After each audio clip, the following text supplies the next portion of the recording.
નમસ્કાર વિદ્યાર્થી મિત્રો, કેમ છો? મજામાં ને? હવે આપણે 1 થી 3 પાઠ પૂરા થઈ ગયા. પેલું કાવ્ય, બીજા 2 પાઠ અને ત્યાર પછી હવે આપણે કાવ્ય ચોથું ઉઠો ધરાકે અમર સપૂતો એનો ભાગ પેલો.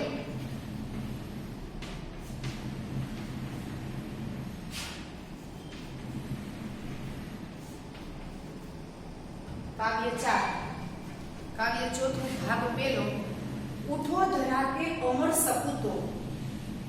ઉઠો એટલે નિંદરમાંથી ઊભા થવાનું નથી, ઊભું થવાનું છે, જાગૃત થવાનું છે, મનથી જાગૃત થવાનું છે.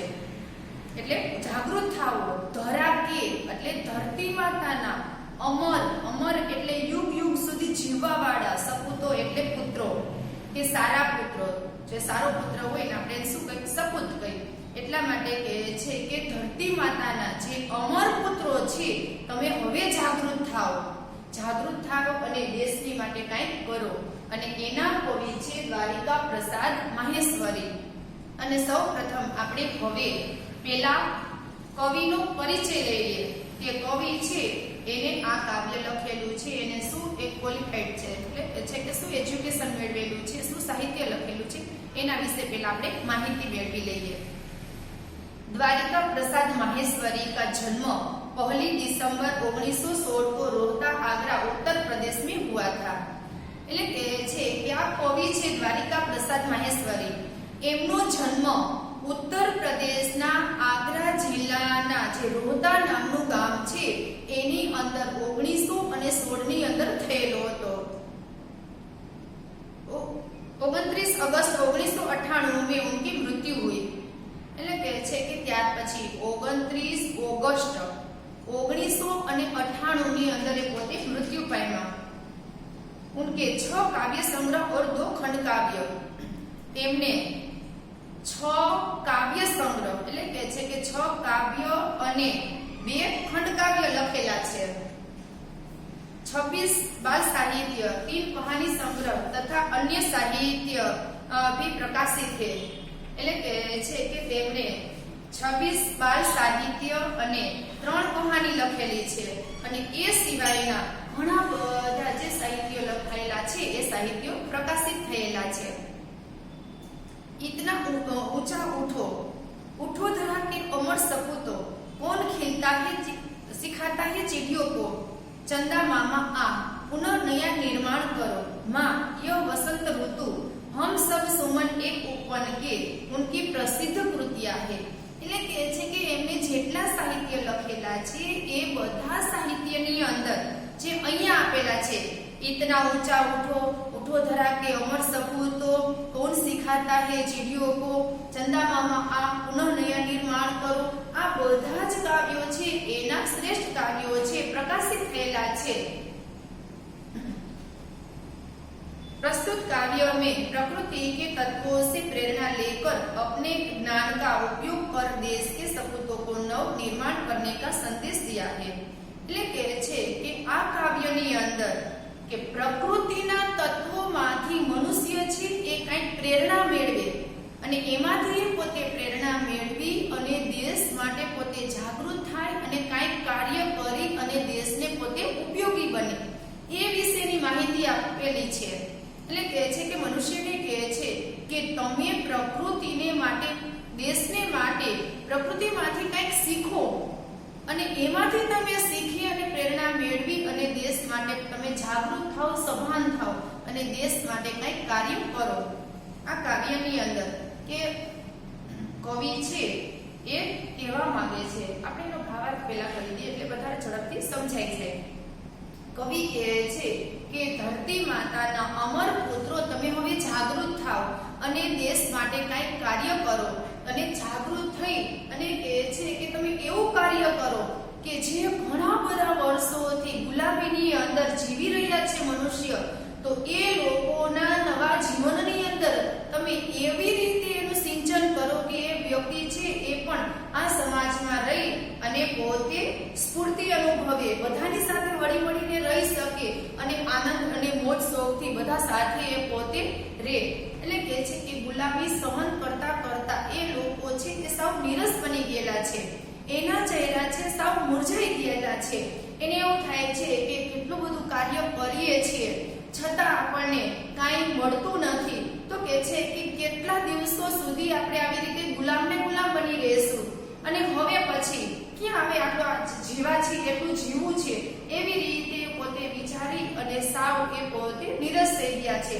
તો કવિ કહે છે કે એવા લોકોના જીવનની અંદર નવા પ્રાણનું તમે સિંચન કરો, એને બરાબર રીતે સમજાવો અને કહે છે કે હવે તો આપણે સ્વતંત્ર થઈ ગયેલા છીએ, આપણે બધી બાજુથી જે આપણે ધાર્ય કરી શકીએ છીએ એવી રીતે બરાબર રીતે સમજાવી અને એ લોકોને સમાજની અંદર આગવું સ્થાન તમે આપી શકો છો.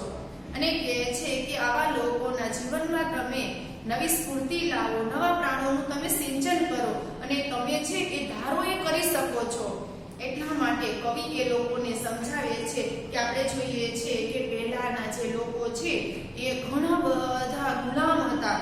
એ પોતે પોતાના ખેતરની અંદર પોતે જેટલું અનાજ પકવે, ખૂબ જ ખેતી કરે, રાત દિવસ મહેનત કરે, છતાં એ લોકો છે એ પોતાના ખેતરમાંથી એ જ્યારે અનાજ પાકે કે કોઈ બીજો પાક પાકે તો એ પોતે ઘરે ન લઈ આવી શકતા. એ પોતે ખેતરને ખેતર રાખે, ઢગલો કરે અને એનો જે સરકાર છે એ આવી અને અડધો ભાગ લઈ જાય, ત્યાર પછી અડધો ભાગ એ પોતે ઘરે લઈ આવી શકતો.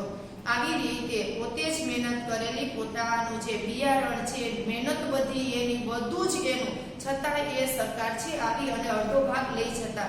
એટલે કે છે કે આવી રીતે પોતાની રીતે પોતે કાંઈ જ પણ કાર્ય કરી શકતા નહીં. એટલે લોકો છે એ ઘણા બધા દુઃખી થઈ ગયેલા હતા. તો કે છે કે આવા દુઃખી લોકોના જીવનની અંદર તમે નવા પ્રાણ ભરો અને તમે ધારો એ કરી શકો છો. અને ત્યાર પછી એ કહે છે કે પ્રકૃતિના તત્વો તમે જુઓ, ડાળ ઉપર બેઠેલા જે પક્ષીઓ છે એ પણ પોતાના અવાજની અંદર મધુર ગીત ગાઈ રહ્યા હોય છે, એ પણ આપણને કંઈક સંદેશો પાઠવી રહેલા હોય છે. સૂર્યના કિરણો છે રોજ સવારે વહેલી સવારે પોતાના જે કિરણો છે એ ધરતી ઉપર પાડતા હોય છે અને ધરતી એને ઉપર પાડી અને નવા પાકો ઉત્પન્ન કરતા હોય છે અને સમયે એ પોતે વરસાદ આપતા હોય છે કુદરતને. એટલે કે છે કે આવા બધા પ્રકૃતિના તત્વોમાંથી તમે કંઈક પ્રેરણા મેળવો. ભમરો છે એ ભમરો છે આમ તેમ ફરતો એ બધે બૂમ કરતો એ પોતે ભમતો હોય છે અને એ ભમરો છે એ પણ પોતે કહેતો હોય છે કે જો પોતે સતત પરિશ્રમ કરતો હોય છે, આમ તેમ ભમતો હોય છે અને પાછો વળી પોતે બહાર જતો રહેતો હોય છે. તો કે છે કે એ પણ સતત એને ખાવાનું મેળવવા માટે પ્રયત્ન કરતો હોય, તો આપણે પણ આમ તેમ ભમ્યા કરીને, એટલે કે છે કે દેશ માટે કાર્ય કરવા માટે આવા ગુલામી ભરેલું જીવન જીવતા જે લોકોના જીવનની અંદર આપણે નવા પ્રાણનું સિંચન કરવા માટે આપણે પણ ખૂબ જ મહેનત કરવી પડશે દેશની અંદર રહીને. અને ત્યાર પછી કહે છે કે આવા લોકોના જીવનની અંદર તમે નવી ઉમંગ પાથરો, નવો ઉજાસ લઈ આવો અને કહે છે કે પ્રકૃતિના તત્વોની અંદર છે ડાળ ઉપર બેઠેલા જે પક્ષીઓ હોય એ પક્ષીઓ પણ કલરવ કરી અને કહેતા હોય છે કે તમે પણ હવે તમારા જીવનની અંદર ઉજાસ આવેલો છે તો ઉજાસનો તમે બરાબર રીતે ઉપયોગ કરી લ્યો.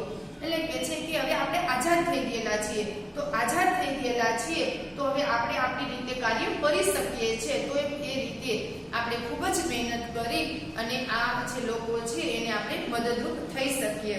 અને ત્યાર પછી કહે છે કે બગીચાની અંદર આપણે જોતા હોય તો ઘણા બધા પુષ્પો હોય બગીચાની અંદર.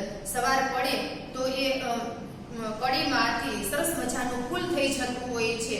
તો એ ફૂલ છે એ જ્યારે એના ઉપર સૂર્યના પ્રકાશ પડે તો એના ઉપર ત્યારે ઝાકળના બિંદુ હોય, તો ઝાકળના બિંદુ છે એ ઓસરી અને પાણી નીચે પડતું હોય છે અને ફૂલ છે એકદમ ધીમો પવન વાય તો ત્યારે જાણે હસતું હોય. એવી જ રીતે કે છે કે આપણે આ સંસાર રૂપી બગીચાની અંદર જે ફૂલ કેમ એક ખીલી ઉઠતું હોય સવારની અંદર, તો એવી જ રીતે આપણે સંસાર રૂપી બગીચાની અંદર રહી અને બધા સાથે મળીને આપણે ખીલવાનું છે. કે જેવી રીતે બગીચાની અંદર બધા જ ફૂલો છે એ સવારે ખીલી ઉઠતા હોય અને સાંજ પડે એ મુરઝાઈ જતા હોય, તો એવી જ રીતે આપણે જે મુરઝાવાનો જે થઈ ગયા છે એટલે કે છે કે ખીલવાનો સમય આપણી પાસે છે, તો આ સંસાર રૂપી બગીચાની અંદર આપણે બધા સાથે રહી અને ખીલી ઉઠીએ. અને ત્યાર પછી કહે છે કે આ જે સૂર્યના કિરણો છે ધરતી ઉપર પડતા હોય તો સવારની અંદર કે બપોર સુધીની અંદર એ બધું જ પીળું વાતાવરણ પાથરી દેતા હોય છે. તો કે છે કે એવું લાગે છે કે ધરતી માતાએ આજે જાણે સોનેરી રંગની ચુંદડી ઓઢેલી હોય એવો પ્રકાશ એ પોતે સૂર્ય પાથરી રહ્યો છે.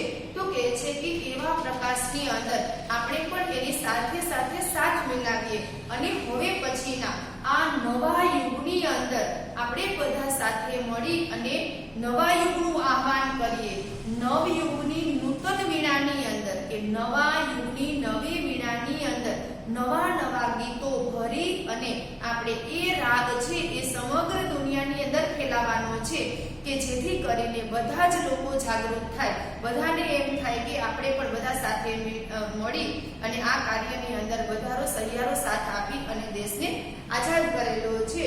તો કહે છે કે બધા સાથે મળી અને જો કાર્ય કરશું તો દેશ વિકાસશીલ બનશે, દેશ પ્રગતિશીલ બનશે. અને ત્યાર પછી કહે છે કે તમારો આ અવાજ છે એ આખા દેશની અંદર ફેલાવવો જોઈએ. કે છે કે આ રાગ તમે બધા આખા દેશની અંદર ફેલાવો કે જેથી કરીને લોકો છે એ તમે એ જાગૃત થાય તમારો અવાજ સાંભળી. અને ત્યાર પછી એ તમે બધા જ લોકો સાથે મળી અને જે કાર્ય કરેલું હોય એ કાર્ય છે એ ઝડપથી સફળ બને. અને કહે છે કે સરસ્વતીના આ પવિત્ર મંદિરની અંદર તમે જ એના રક્ષક છો અને પૂજારી છો. અને જો સરસ આવ્યું આપણે વિદ્યાનું મંદિર છે, સરસ્વતીનું મંદિર છે, તો એ સરસ્વતીના મંદિરની અંદર તમારે જ પૂજા કરવાની છે, તમારે એની રક્ષા કરવાની છે, તમે એના પૂજારી છો. જો તમે હશો તો બધા જ કાર્યો છે એ સારી રીતે સફળ બનશે. સતત દીપક જેલા જ્ઞાન એટલે કહે છે કે એક વ્યક્તિ જાગૃત હોય, એને કોઈ માહિતીની ખબર હોય તો એ વ્યક્તિ છે એ ઘણા બધા લોકોને એ બરાબર રીતે સમજાવે અને એનાથી એક દીવાથી આપણે 100 દીવા પ્રગટ કરી શકીએ. તો એવી જ રીતે તમે છે તમારા જ્ઞાનથી એ ઘણા બધા લોકોને તમારું જ્ઞાન આપી અને તમે સમાજની અંદર બધા લોકોને પ્રગતિના પંથ તરફ વાળી શકો છો. એટલા માટે કહે છે કે તમે હવે જાગૃત થાઓ અને નવા યુગનું આહ્વાન થઈ રહ્યું છે, નવા યુગને આપણે આવકારવાનું છે. તો એ નવા યુગની અંદર તમે પણ જાગૃત રહ્યો, તમારી સાથે ઘણા બધા લોકોને તમે બરાબર રીતે મદદ કરો, એનો તમે સાથ લ્યો અને આપણે દેશને પ્રગતિશીલ બનાવીએ. અને જે લોકો મૂર્છાયેલા છે એ વ્યક્તિઓના ચહેરા ઉપર આપણે સ્મિત લઈ આવવાનું છે અને એને પણ જાગૃત કરો કે હવે આપણે ગુલામીના દિવસો પૂરા થઈ ગયા છે, હવે આપણે સ્વતંત્ર બની ગયેલા છીએ અને આ સ્વતંત્રતા રૂપી પ્રભાતની અંદર બધા સાથે મળીને કાર્ય કરીએ. એટલે કહે છે કે જાગૃત થવાની વાત કરેલી છે. બરાબર. હવે આપણે કાવ્યની શરૂઆત કરીએ. જેટલું આજે સમજાય એટલું આજે સમજી લઈએ અને ત્યાર પછી બીજા ભાગની અંદર આપણે સમજશું. સૌપ્રથમ તો પહેલા આપણે ગાઈ લઈએ. ઉઠો ધરા કે અમર સપૂતો પુનઃ નયા નિર્માણ કરો, જન જન કે જીવન में फिर से नव स्फूर्ति नव प्राण भरो. नई प्रात है नई बात है नई किरण है ज्योति नई, नई उमंगे नई तरंगे नई आस है सास नई. युग युग के मुरझे सुमनों में नई नई मुस्कान भरो. उठो धरा के अमर सपूतो पुनः नया निर्माण करो. डाल डाल पर बैठ विरंग कुछ नए स्वरों में गाते हैं. गुनगुन गुनगुन गुनगुन करते भौरे मस्त उदर मनराते हैं. नवयुग की नूतन वीणा में नया राग नव गान भरो. उठो धरा के अमर सपूतो पुनः नया निर्माण करो. कली कली खिल रही उदर वह फूल फूल मुस्काया है. धरती माँ की आज हो रही नई सुनहरी काया है. नूतन मंगलमय ध्वनियों से गुंजित जग उद्यान करो. उठो धरा के अमर सपूतो पुनः नया निर्माण करो. सरस्वती का पावन मंदिर सुख संपत्ति तुम्हारी है. तुम में से हर बालक इसका रक्षक और जारी है, सत सत दीपक जला ज्ञान के नवयुग का आह्वान करो। उठो धरा के अमर सपूतो पुनः नया निर्माण करो। उठो धरा के अमर सपूतो पुनः नया निर्माण करो। હવે આવી રીતે આ રાગની અંદર આપણે કાવ્ય ગાવાનું છે અને ત્યાર પછી જો કાવ્યનો રાગ છે સરળ છે એટલે બધાને આવડી જાય તેમ છે, તમારી રીતે તમે એક એક વખત ગાઈ લેજો એટલે એનો રાગ તમને બરાબર આવડી જશે। અને હવે આપણે કાવ્યની શરૂઆત કરી દઈએ કે કાવ્ય છે જેટલું સમજાય એટલું આપણે સમજી લઈએ, બરાબર। ઉઠો ધરા કે અમર સપૂતો, ઉઠો એટલે જાગૃત થાવ, ધરા એટલે પૃથ્વીના, ધરતી માતાના, અમર સપૂતો એટલે અમર એટલે યુગ યુગ સુધી જીવવા વાળા, સપૂતો એટલે સારા પુત્રો, પુનઃ એટલે ફરીથી, નયા નિર્માણ કરો કે નવું નિર્માણ કરો એટલે ઉઠો ધરા કે અમર સપૂતો પુનઃ નયા નિર્માણ કરો એટલે કે છે કે ધરતી માતાના જે યુગ યુગ સુધી જીવવા વાળા જે અમર પુત્રો તમે જાગૃત થાઓ અને ફરીથી એ દેશનું નવ નિર્માણ કરો। જન જન કે જીવન में फिर से નવ સ્ફૂર્તિ નવ પ્રાણ ભરો। જન જન એટલે પ્રત્યેક મનુષ્ય, ઘણા બધા માણસો એટલે કે છે કે પ્રત્યેક મનુષ્યના જીવનની અંદર फिर से એટલે ફરીથી, નવ સ્ફૂર્તિ કે નવી સ્ફૂર્તિ તમે લઈ આવો, નવ પ્રાણ ભરો કે નવા પ્રાણનું તમે સિંચન કરો એટલે કે છે કે જન જન કે જીવન में फिर से નવ સ્ફૂર્તિ નવ પ્રાણ ભરો એટલે કે છે કે ઘણા બધા સમયથી જે ગુલામી સહન કરતા આવેલા જે લોકો છે એ લોકોના જીવનની અંદર તમારે નવી સ્ફૂર્તિ ભરવાની છે અને નવા પ્રાણનું સિંચન કરવાનું છે। એ લોકો છે સાવ નિરસ થઈ ગયા છે, એને જીવવાની જરા પણ આશા નથી, તો આવા લોકોના જીવનની અંદર તમારે નવા પ્રાણનું સિંચન કરવાનું છે, એના ચહેરા ઉપર તમારે હાસ્ય લઈ આવવાનું છે, નવી સ્ફૂર્તિ નવો જોમ ભરવાનો છે। નઈ પ્રાત હે નઈ બાત હે, નઈ પ્રાત એટલે શા માટે નઈ પ્રાત કીધી છે કે ગુલામીના દિવસો હવે પૂરા થઈ ગયા છે, તો હવે સ્વતંત્રતા રૂપી પ્રભાતની અંદર એ નવો પ્રભાત કીધો છે। પ્રાત એટલે પ્રભાત, નઈ બાત હે કે સ્વતંત્રતા રૂપી આ નવા પ્રભાતની અંદર નવી વાતો છે કે હવે ગુલામીના દિવસોની વાત પૂરી થઈ ગઈ છે, તો હવે સ્વતંત્રતા રૂપી પ્રભાતની અંદર આ નવી વાત છે। નઈ કિરણ હે જ્યોતિ નઈ, એની આ કિરણ જે સૂર્યના કિરણો છે એનો પ્રકાશ પણ નવો છે અને એ પ્રકાશ પણ આપણા પર જે જ્યોતિ રૂપે પાથરી રહ્યો છે એ પણ આપણા માટે નવો જ છે। નઈ ઉમંગે નઈ તરંગે, નવા ઉમંગની સાથે દરેક વ્યક્તિના જીવનની અંદર નવી નવી તરંગો કે નવા નવા પ્રશ્નો ઉદ્ભવે। નઈ આશરે સાસ નઈ કે બધા વ્યક્તિઓને નવી નવી આશા છે, ઘણી બધી આશા છે કે આપણે આ રીતે કંઈક કરશું એમ, અને નવા નવા શ્વાસોની સાથે લોકો પોતાના મનની અંદર જે પ્રશ્ન છે એ પ્રશ્નને બહાર કાઢશે, લોકોને કહેશે, એટલે લોકો પણ એની સાથે સાથ મેળવી અને પોતે આગળ વધશે। ફરીવાર, નઈ પ્રાત હે નઈ બાત હે, નઈ કિરણે જ્યોતિ નઈ, એ નઈ ઉમંગે નઈ તરંગે, નઈ આશરે સાસ નઈ એટલે કે છે કે સ્વતંત્રતા રૂપી પ્રભાતની અંદર કે આ નવી નવી આપણે વાતો કરશું અને કે છે કે સૂર્યના કિરણો જ્યારે પૃથ્વી ઉપર પડશે તો ત્યારે પ્રકાશ પણ આપણા માટે અલગ પાથરશે અને નવી નવી આપણે વાતો બધા સાથે મળીને કરશું કે દેશને કેવી રીતે આઝાદ કરવો, આઝાદ થયેલો છે તો હવે દેશને કેવી રીતે વિકાસશીલ કરવો, એના માટે બધા નવી નવી આશા સાથે આપણે આ દેશની અંદર સાથે મળીને કાર્ય કરશું। દરેક વ્યક્તિના જીવનની અંદર ઉત્સાહ નવો હશે, દરેક વ્યક્તિના જીવનની અંદર પ્રશ્ન પણ નવા નવા હશે, તો એકા બીજા એ પ્રશ્ન બીજાને આપણે કહેશું।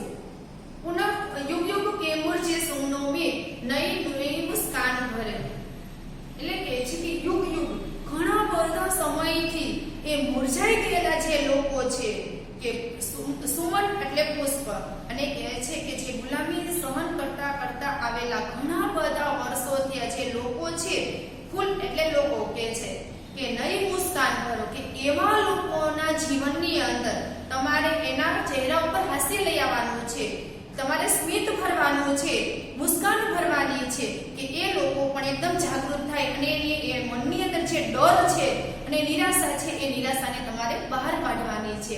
એટલા માટે કહે છે કે યુગ યુગ કે મુરઝે સુમનો મેં નઈ નઈ મુસ્કાન કરો, કે ઘણા બધા સમયથી ગુલામી સહન કરતા આવેલા જે લોકો છે એ પોતે સાવ નિરાશ થઈ ગયેલા છે, સાવ ડરી ગયેલા છે. તો આવા લોકોના જીવનની અંદર તમે નવી મુસ્કાન કરો.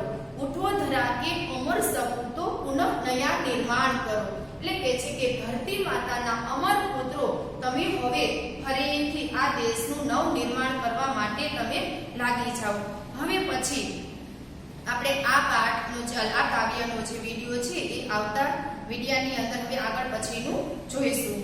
અને અત્યારે કે જે તમે છે એક વખત આ કાવ્ય છે એ બરાબર રીતે વાંચી લેજો, સમજી લેજો અને ત્યાર પછી આગલા વિડિયાની અંદર હું આગળનું જે છે એ સમજાવીશ અને એક વખત એનું પઠન કરી લેજો એટલે તમને વધારે સરળતાથી સમજાઈ જાય. અસ્તુ.